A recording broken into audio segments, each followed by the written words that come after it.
2 de setembro de 2016. Na estreia de Tite e Gabriel Jesus na seleção, atacante marca 2 e Brasil encerra jejum de vitórias sobre o Equador em Quito. Paraguai e Argentina vencem nas estreias de Arce e Balsa e classificação das eliminatórias fica embolada. Em treino finalmente aberto para a imprensa, o técnico do São Paulo, Ricardo Gomes, testa opções para o clássico da semana que vem contra o Palmeiras no Allianz Parque. Depois de quase um mês no departamento médico, Lucas Barrios volta a trabalhar com bola e já é reforço do Palmeiras para o clássico contra o São Paulo na próxima semana. Medalha de ouro do lateral Zeca ficará exposta no Memorial das Conquistas do Santos. E ainda, Cruzeiro goleia Botafogo fora de casa e fica perto das quartas da Copa do Brasil. Uma entrevista exclusiva com Fabiana Mirer. E o atletismo paralímpico esperança de medalha nos Jogos do Rio. O Gazeta Esportiva volta já!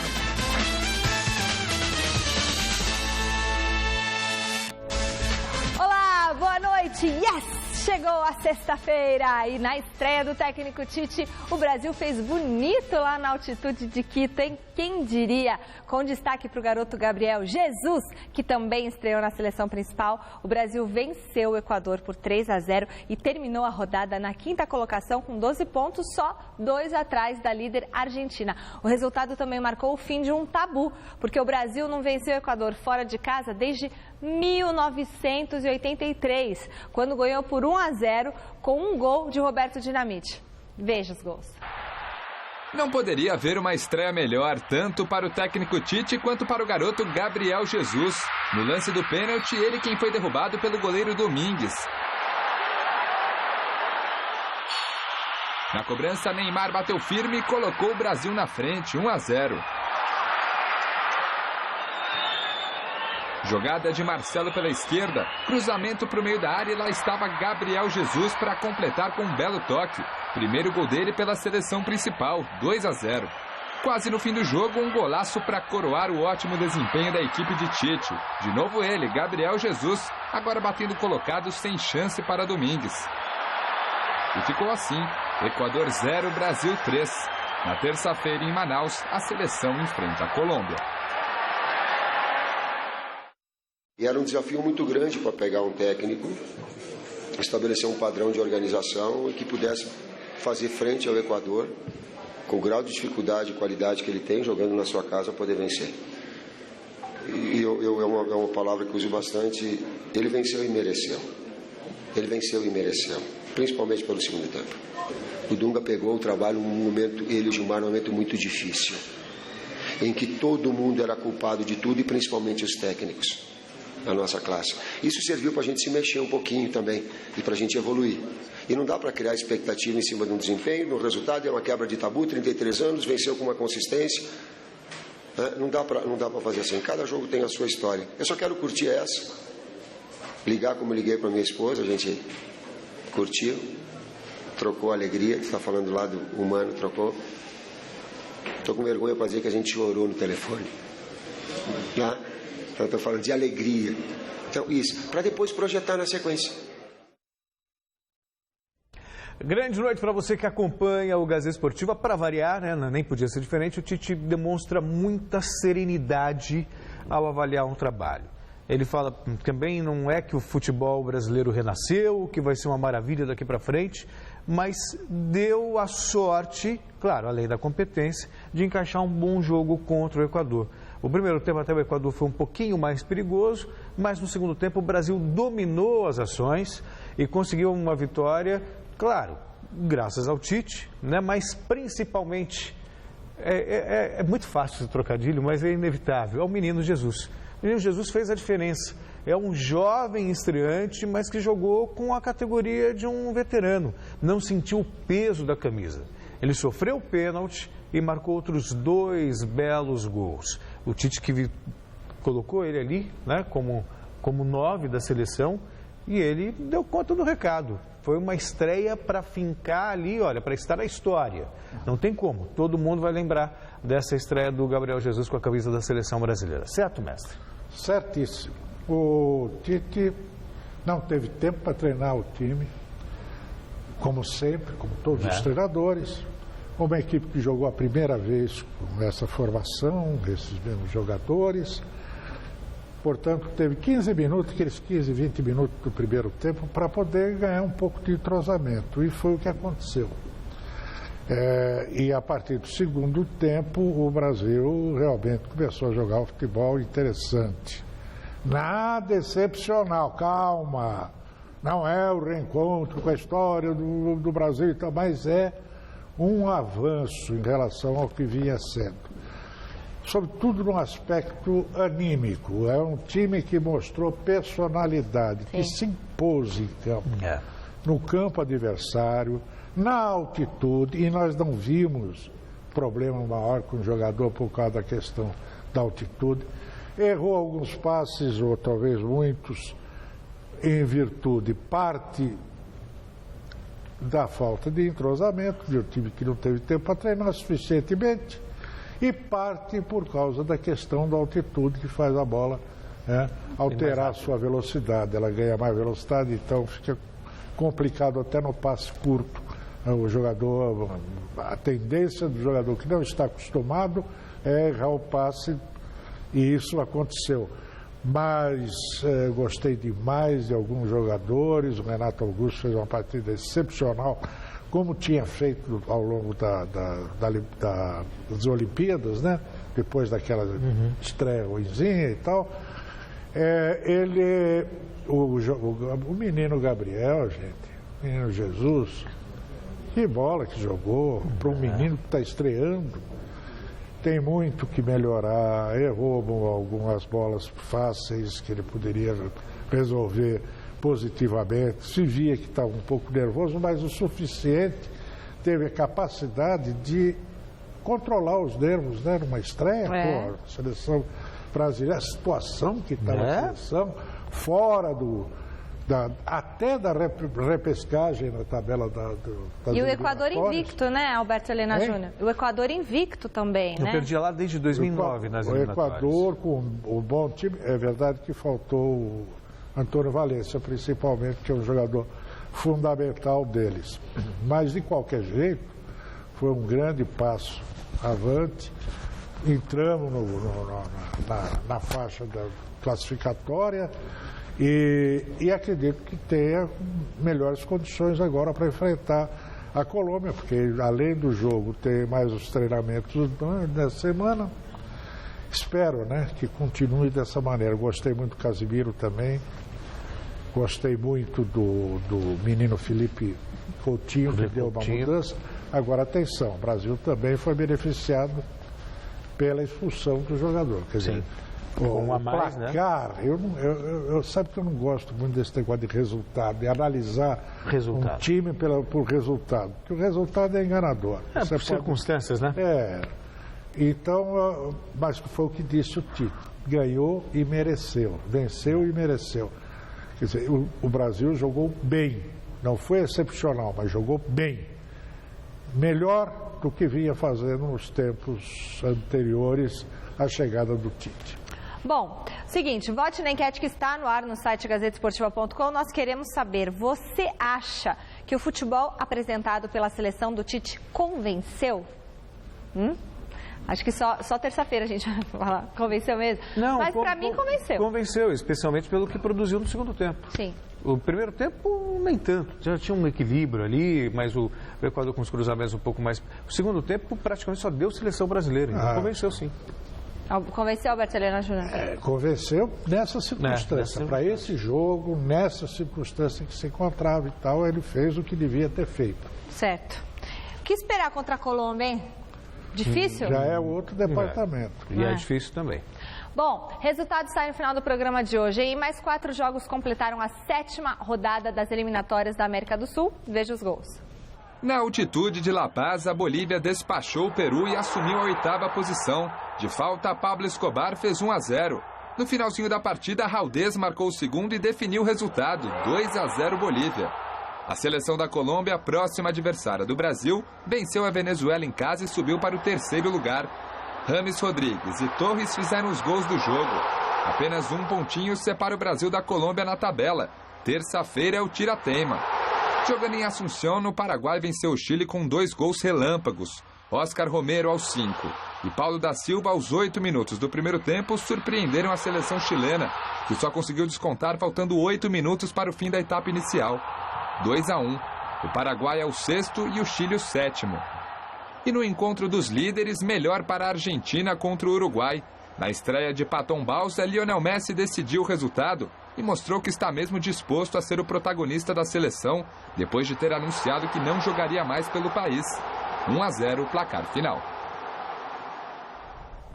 Eu fico imaginando o torcedor argentino, tem a Copa América, Messi perde pênalti, a Argentina perde título para o Chile de novo, ele magoado, chateado, não quero mais saber de seleção argentina, perder 4 finais já é demais para mim. Aí, poxa vida, eu ainda acho o Messi o melhor jogador do mundo. Claro que é. Né? E aí eu fico imaginando o torcedor argentino, poxa vida, não temos o melhor do mundo, como é que vai ser?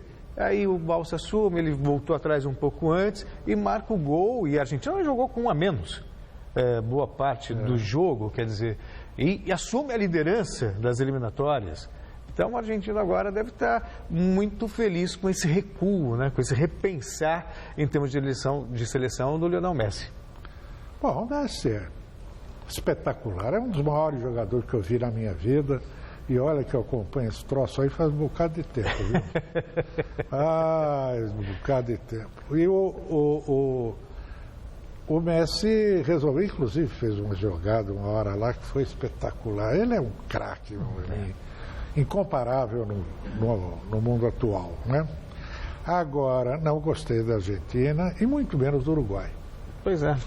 O Uruguai continua aquele negócio, aquela retranca, fica todo mundo lá atrás. Pô, e tem o Suárez e tem o Cavani, são 2 atacantes, mas não tem meio de campo, não tem armação, não tem imaginação. É um time que só sabe marcar. Sabe o que parece? Futebol brasileiro. Só uma coincidência, né? Outra coisa, eu ia falar da Colômbia, que é o próximo adversário do Brasil. Venceu por 2-0 e ainda perdeu 2 pênaltis. O Rames Rodrigues não acertou o pé na cobrança de pênalti, não. Ele joga muito. Ele fez um gol, né? É o tal meia que falta para o Uruguai. Esse é canhotinho, inteligente, mete a bola onde precisa. Craque. O Tite foi muito feliz quando ele disse, né? Um jogo, vou dormir feliz, contente e tal, mas uma coisa de cada vez. Até porque ele sabe que a Colômbia não vai ser nada fácil de enfrentar. Aliás, precisava dar os parabéns para a CBF, né? É grande ideia botar esse jogo em Manaus. Em Manaus. É brincadeira. Um estado que... Está mais perto da Colômbia.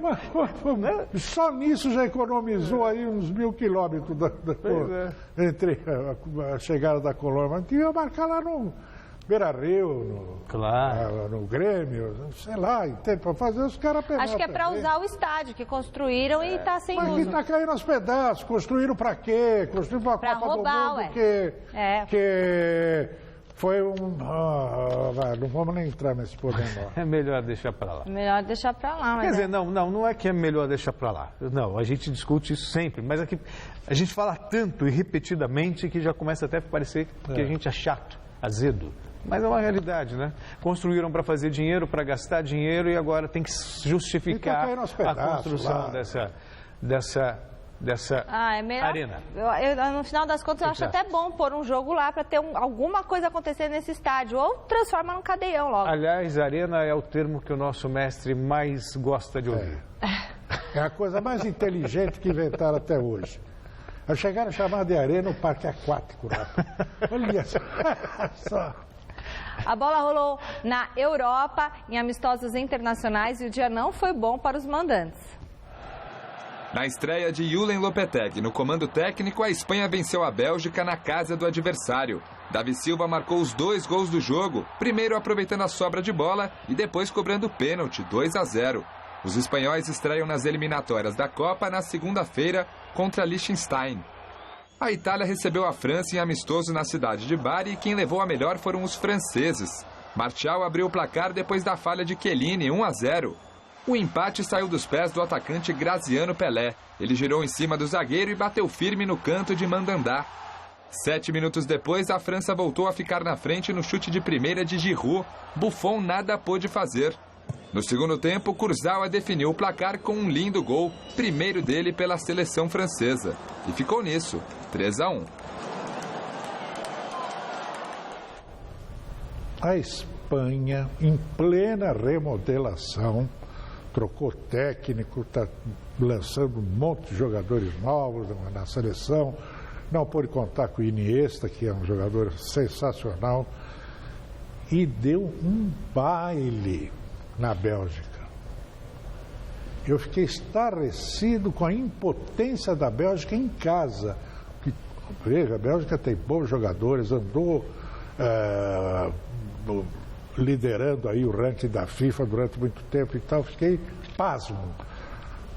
E, em contrapartida, a Espanha jogou um futebolzinho bem legal e, pelo visto, ela vai se recuperar depois daquela fase de depressão que sofreu recentemente.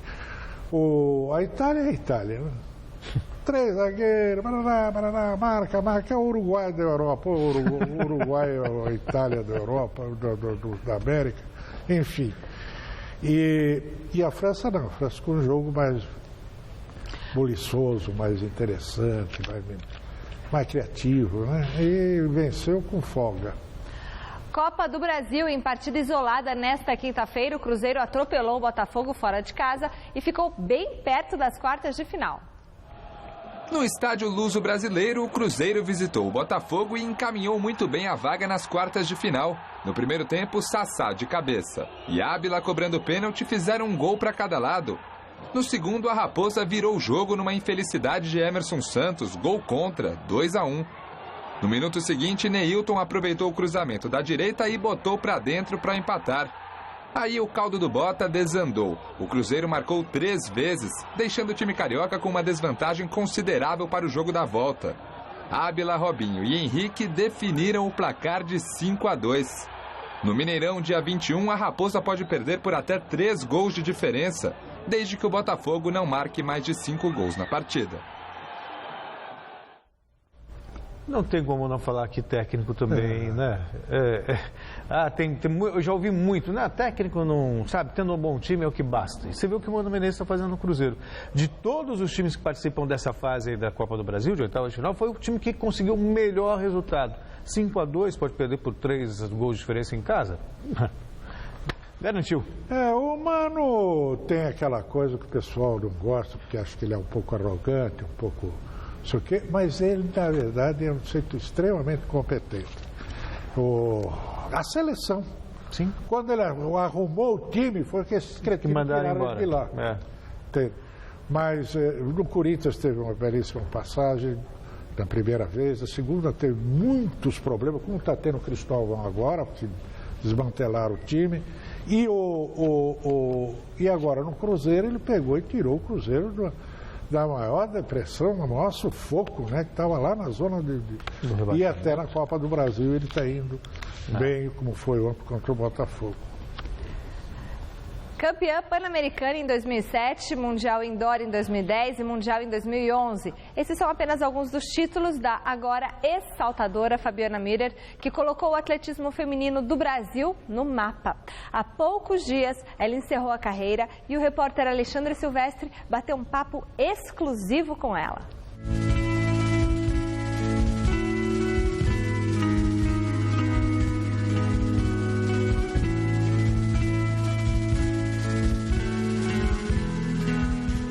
Ela é a melhor brasileira da história do salto com vara.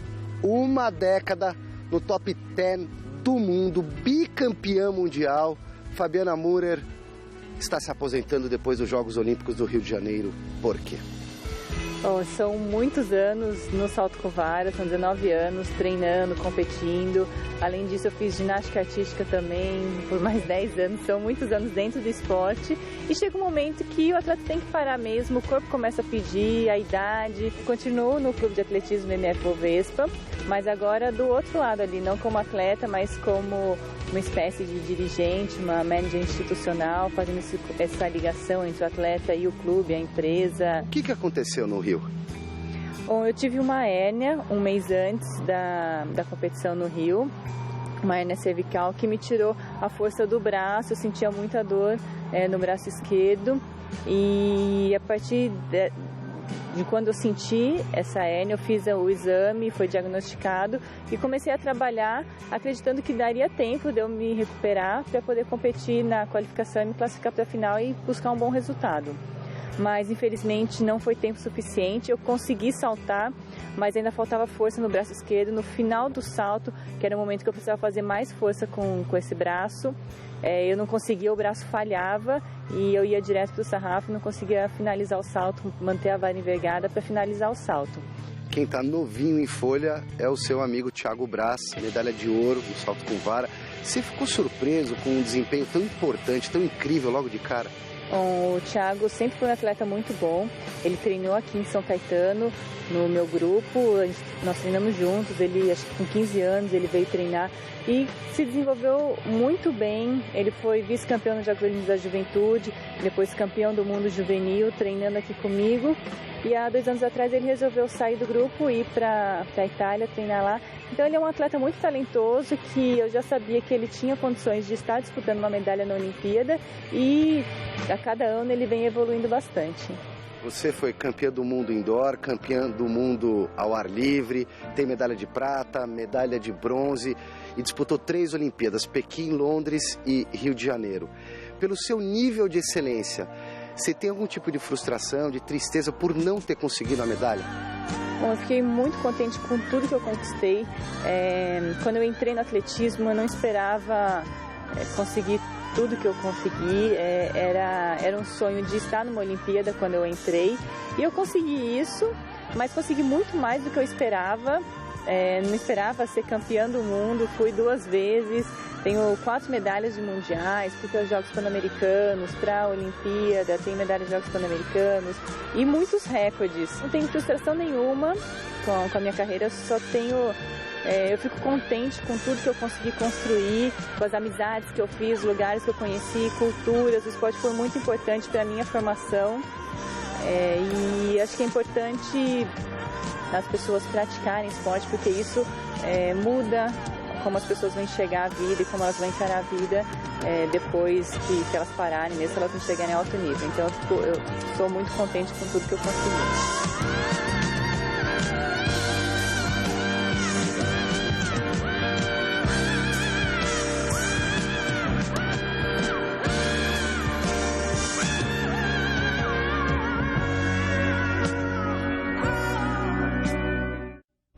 Grande Fabiana Miller, orgulho para o nosso país. Bom, Jogos Paralímpicos do Rio de Janeiro, se tem uma modalidade que deve colocar o Brasil no pódio, é o atletismo.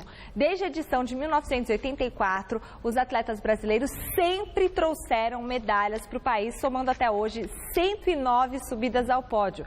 Sendo dessas 109, 32 medalhas de ouro, 47 de prata e 30 de bronze. E a nossa repórter Marininha Paniza foi conhecer um pouco dos atletas que estarão representando o Brasil na Paralimpíada. Desde a primeira edição dos Jogos Paralímpicos em 1960, o atletismo impressiona os fãs ao redor do mundo. A modalidade é dividida em provas de corrida, saltos, lançamentos e arremessos. Os atletas são colocados em categorias segundo o grau de deficiência, podendo ser física ou visual. Na corrida, por exemplo, os deficientes visuais são acompanhados por um atleta guia e os deficientes físicos utilizam próteses ou cadeiras de rodas. Muitos deficientes procuraram no esporte uma motivação para viver. Este é o caso de Ricardo Alves, atleta do arremesso de peso, que ficou paraplégico após um assalto. Fiquei 10 anos em casa sem fazer nada. Depois conheci um amigo meu, me levou para o esporte para me conhecer. Eu nunca mais saí do esporte. E convido a todos que estão em casa e que vai só uma vez treinar só. Vai vir só um treino só, vai vir outra vida, é outro mundo. O atletismo é a modalidade que mais deu medalhas para o esporte paralímpico brasileiro. São ao todo 109 medalhas, sendo 32 de ouro. No Rio de Janeiro, este número deve aumentar ainda mais, já que serão 177 provas que valem o pódio. Uma dessas provas tem um sabor especial para um brasileiro. Alain Fonteles ficou mundialmente conhecido em Londres, quando ganhou o ouro nos 200 metros rasos. É a prova que eu gosto mais, é a prova que eu não que eu treine mais, mas é uma prova que eu sinto um carinho maior, é uma prova que eu tenho uma medalha de ouro em Londres, então sem dúvida é a prova que eu tenho um maior carinho, então esse é o meu xodó. Alain Fonteles começou no atletismo com 8 anos de idade e com apenas 15 já disputava sua primeira Paralimpíada em Pequim. Chega em sua terceira participação como favorito para ganhar mais ouros na carreira. Correr no Brasil com toda a torcida querendo que você ganhe, eu também querendo ganhar, então vai ser uma pressão muito grande. Mas isso está sendo trabalhado, chegar lá no mais tranquilo possível e fazer o meu melhor em todas as provas que eu irei correr. Agora a gente vai para um rápido intervalo no Gazeta Esportiva e daqui a pouquinho tem as notícias de Santos, São Paulo e Palmeiras. Que aí?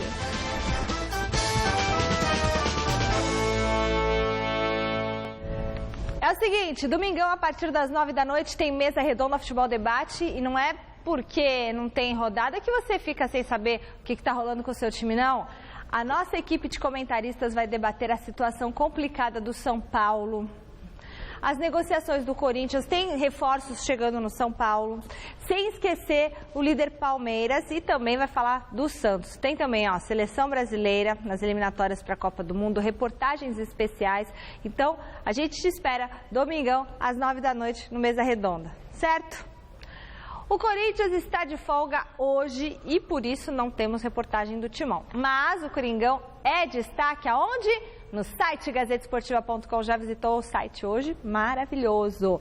Os nomes do atacante Gustavo e do volante Jean apareceram no bid e eles já podem estrear com a camisa do Corinthians contra o Sport na próxima quinta-feira lá em Itaquera. Gustavo deve ser apresentado amanhã, quando os atletas retornarão da folga de 2 dias. Para mais informações do Corinthians, acesse o site gazetesportiva.com. No Santos, o técnico Dorival Júnior segue preparando a equipe que só volta a campo na próxima quinta contra o Internacional em Porto Alegre. Hoje, o lateral Zeca, medalha de ouro com a seleção brasileira nos Jogos Olímpicos, prestou uma homenagem ao Memorial das Conquistas. Depois da derrota para o Figueirense no último domingo em casa, o Peixe está tendo tempo de sobra na preparação para o próximo jogo contra o Internacional em Porto Alegre. Enquanto isso, o lateral Zeca presta um serviço ao torcedor. Deixa a medalha de ouro olímpica exposta no Memorial do Santos. Lutamos muito, conseguimos essa medalha e tenho certeza que vai ser lembrado pro resto da minha vida. Todos fazem parte disso, fazem parte da minha vida, os torcedores do Santos. Então acho que fazem parte, tem que tirar foto, tem que deixar aqui sim. O lateral, que foi titular em todas as partidas da Olimpíada, sonha ainda com uma lembrança do técnico Tite na convocação da seleção principal. O Tite acompanhou todos os jogos da seleção, o nosso olímpico. Tenho certeza que ele viu os aspectos de vários jogadores, o que ele precisa, o que ele não precisa. E tenho certeza que o adequado campeonato, os que for destacando taticamente na equipe ou tecnicamente, ele vai ver o que for preciso, ele vai convocar. E é aqui no Memorial do Santos Futebol Clube que a medalha de ouro do lateral Zeca ficará exposta neste final de semana aos torcedores, aos fãs, enfim, quem quiser vir tirar uma foto com a medalha, fique à vontade, pois ela está aqui. Cuidar bem dela, hein?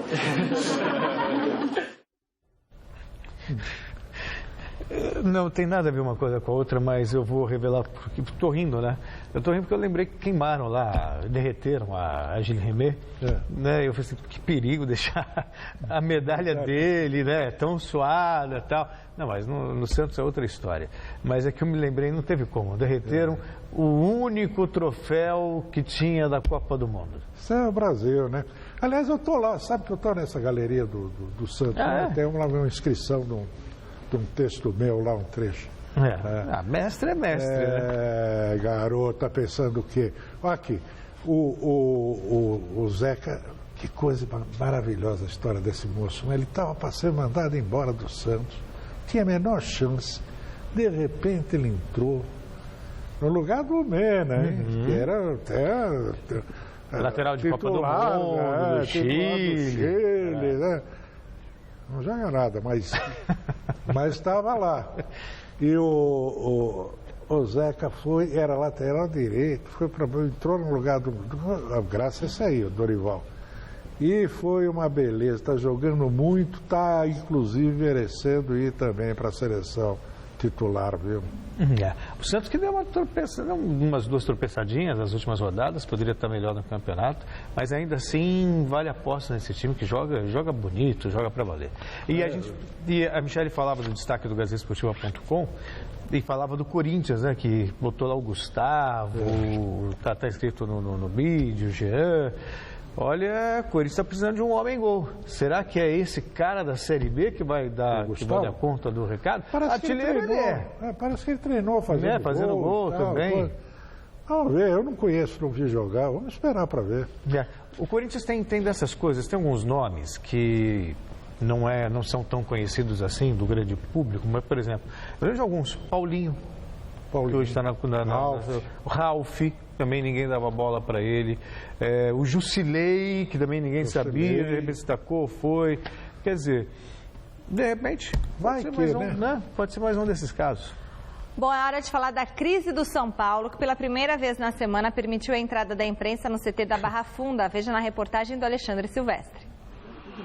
Na volta da imprensa ao CT do São Paulo, treino tático comandado por Ricardo Gomes. E muitos problemas para ele escalar o time para o jogo de quarta-feira contra o Palmeiras no Allianz Parque. Bufarini suspenso, Bruno machucado, Rodrigo Caio em tratamento. Lianco na seleção sub-20 pode voltar a tempo. Nena e Cueva, nas eliminatórias, chegam em cima da hora e não devem atuar. Além do Michel Bastos, hoje na equipe reserva. Há muitos problemas, vamos ver. Tudo bem, gostaria de ter um time descansado e completo, mas não é o caso. Vamos preparar da melhor forma. Consertar o time.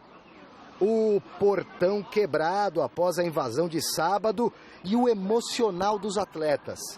O trabalho de reconstrução por aqui não é fácil. O susto foi muito grande. Não me recordo de ter visto uma manifestação do jeito que aconteceu aqui, então eu estaria mentindo se falasse que a gente não sentiu o que aconteceu. Que quando a gente se reuniu e se fechou no vestiário e sabia do desafio que a gente ia ter em frente ao Curitiba, a gente procurou deixar de lado aquilo que aconteceu. Se o elenco se diz fechado, a política do clube não parece remar na mesma direção. Situação e oposição trocam acusações e a torcida organizada é um dos motivos da discórdia. Não temos relação nenhuma mais. Inclusive disseram que no evento de sábado, diretores, nós que apoiamos e facilitamos a entrada desse pessoal. Seria muita burrice nossa fazer isso para os caras procurarem aqui o Gustavo, o presidente Leco, quer dizer, nós estamos facilitando a entrada. Então eu queria deixar claro isso, que em nenhum momento facilitamos nada no sábado, segundo os senhores aí, bandidos, esses bandidos. Tá, tudo bem, pode não ter facilitado, mas foi muito negligente. O clube, muito negligente. Se havia, poxa vida, ninguém nasceu ontem para o futebol. Todo mundo sabe como as coisas funcionam. E outra coisa, não foi uma de surpresa. Estava lá, chamadinha nas redes sociais, gente gravando vídeo, falando. Quer dizer, sabia que ia ter, tanto que pediu a presença da polícia. Mas faltou cuidado. Cuidado não só com o patrimônio do clube, se bem que os jogadores também são patrimônio do clube, mas não gosto de falar patrimônio, parece objeto. Mas é zelar pela segurança de quem trabalha para eles, para quem está a serviço do clube. E má fé ou não, você pode discutir. E ele disse que não houve, ok, a gente tem que ficar com a palavra. Mas que houve negligência, houve. Estou errado? Estou exagerado? Não, parece até que ele havia advertido a polícia, está aí que a polícia que foi negligente não foi lá e não criou a devida proteção. Agora, São Paulo, quem te viu e quem te vê, hein? Virou uma várzea mesmo, viu? A incompetência das diretorias do São Paulo nos últimos 10 anos, né? Olha, merece um prêmio Nobel de incompetência, de falta de conhecimento, de informação, de tudo. Impressionante. E me parece muito, essa é uma leitura muito pessoal, então não quero ser leviano, mas apenas uma questão de percepção. Não é só no São Paulo, isso acontece em vários clubes, mas especialmente no São Paulo. É um mal que acomete outros clubes, é o poder pela vaidade e não pelo desejo de fazer do clube algo melhor do que é. Olha aqui. Mas pelo status, sou diretor, sou o presidente, aí o ego, os tapinhas nas costas. Agora, você quer ver a prova disso que você está dizendo? Quando São Paulo era um clube altamente organizado, talvez o mais organizado do país, que tinha bons times e tudo mais, sabe qual era a legenda? O dístico, a máxima utilizada pela diretoria e pelos torcedores de São Paulo? Olha, o São Paulo não é melhor nem pior que ninguém, é apenas diferente. Quando assume essa gente que está aí, quer dizer, o grupo deles, lá atrás, há uns 10 anos, criou-se que figura? Nós somos os soberanos. Quer dizer, a hora que usou, que isso entrou na história do São Paulo, foi que ela começou a degringolar. Sabe? Soberano do quê, rapaz? Não, e pior. É só para pegar alguns trechos infelizes desse pessoal que está no São Paulo há essa década.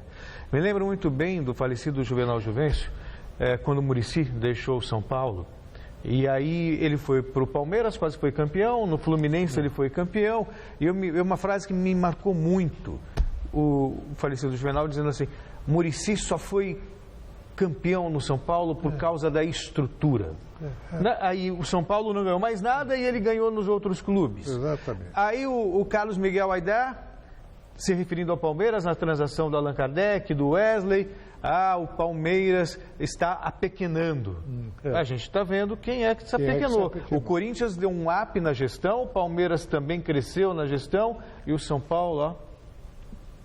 Tá certo. Bom, no último final de semana, torcedores do Palmeiras tiveram uma oportunidade e tanto. Jogar na academia de futebol com direito a serem treinados por ídolos do Verdão.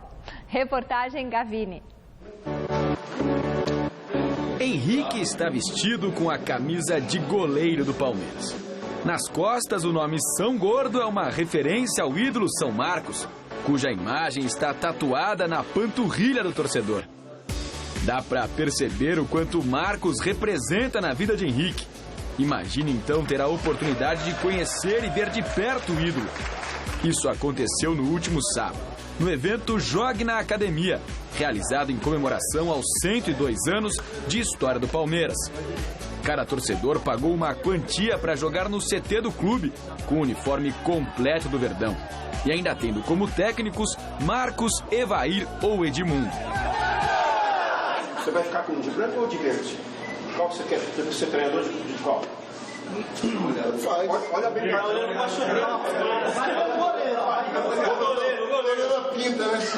É a quarta vez que eu venho e a segunda que é com o Marcão. E se ele tiver o ano que vem aqui, eu venho de novo e assim por diante. São Gordo foi o goleiro do time escolhido por Evair. Mas ele não teve muita sorte não. E acabou levando um gol atrás do outro. O Marcão falou que o zagueiro dele era bom. Eu acreditei. Eu fiz um time, mas o meu zagueiro eu doei pro Evair. Você acha que quem ia ganhar? O que não dava pra imaginar era o tamanho da surra. 7-1 para o time de Marcos sobre o do Evair. Acabaram comigo hoje aqui. 7. Vai ficar pra história. Igual a Alemanha, 7-1, Brasil. Mas quem ganhou estava muito, mas muito feliz. Principalmente o aniversariante Ricardo. O sonho desse é realizado. Dia do aniversário, 2 gols, Marcos, Evair. Eu não sei nem o que falar. O que esses caras representam na tua vida? Tudo, né? Eu tinha 4 anos quando eu vi esse cara com os braços abertos fazendo gol de pênalti. Esse aqui pegando o pênalti do Marcelinho Carioca. Então, foi emocionante. Parabéns, cara. Foi legal, né? Ganhou, tá bom. Gostou do aniversário.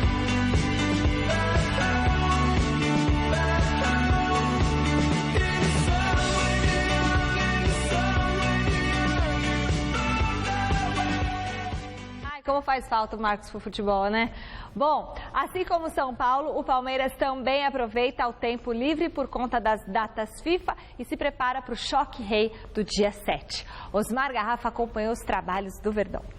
Boa noite, Michele. O Palmeiras treinou há pouco aqui na Academia de Futebol, pensando no clássico da quarta-feira da próxima semana contra o São Paulo no Allianz. Mas, claro, o assunto por aqui foi a atuação de Gabriel Jesus, que ontem estreou, debutou na seleção principal, já sob o comando do técnico Tite, e foi protagonista na bela vitória por 3-0 em cima dos equatorianos. Acho que todo palmeirense, todo brasileiro ficou muito feliz, não importa o time que torça, por ver um menino estreando numa seleção brasileira com uma responsabilidade muito grande de um jogo tão importante quanto era o de ontem. E ele ter toda aquela personalidade, naquela roubada de bola sofreu pênalti, depois poder fazer 2 gols, isso é muito difícil para um jovem, né? Ainda sobre Gabriel Jesus, Michele, o técnico Tite ontem na coletiva falou que teve uma conversa reservada com o Cuca a respeito do jogador. Eu falei as características do Gabriel, enalteci o que ele tem de bom, a força, a velocidade, eu usando ele como centroavante aqui, como ele estava comigo, mais próximo ao gol, sem ter muita incumbência de voltar. Muito na marcação, ele guardando toda aquela força dele para atacar, ele tem me ajudado muito e o Tite usou ele muito bem assim também. E claro que toda a expectativa é se Gabriel Jesus estará ou não em campo na próxima quarta-feira no clássico contra o São Paulo, porque o Gabriel volta a campo com a seleção brasileira na próxima terça-feira em Manaus contra a Colômbia. Cuca preferiu cautela sobre esse assunto. Impossível hoje falar alguma coisa a esse respeito, eu vou treinar o time sem ele. Se Gabriel Jesus é dúvida para o clássico, a boa notícia é que Lucas Barrios hoje voltou a trabalhar com bola depois de quase um mês no departamento médico. O jogador fica à disposição e é reforço do técnico Cuca para enfrentar o São Paulo. Thiago Santos, que também cumpriu suspensão, é outro jogador que já está à disposição do técnico palmeirense. Da Academia de Futebol do Palmeiras, Osmar Garrafa para o Gazeta Esportiva. Vai ser bacana ver esse clássico do Palmeiras e São Paulo. Apesar da má fase do São Paulo, apesar da... Se você comparar time por time, eu acho o Palmeiras muito melhor. Claro. Time, elenco, tudo mais. São Paulo está tentando se reencontrar. Agora, tem aquela... É impossível também não recorrer à máxima. É clássico. E quantas vezes nós não vimos em clássico o pior, entre aspas, vencer o melhor? Isso é tradicional, né?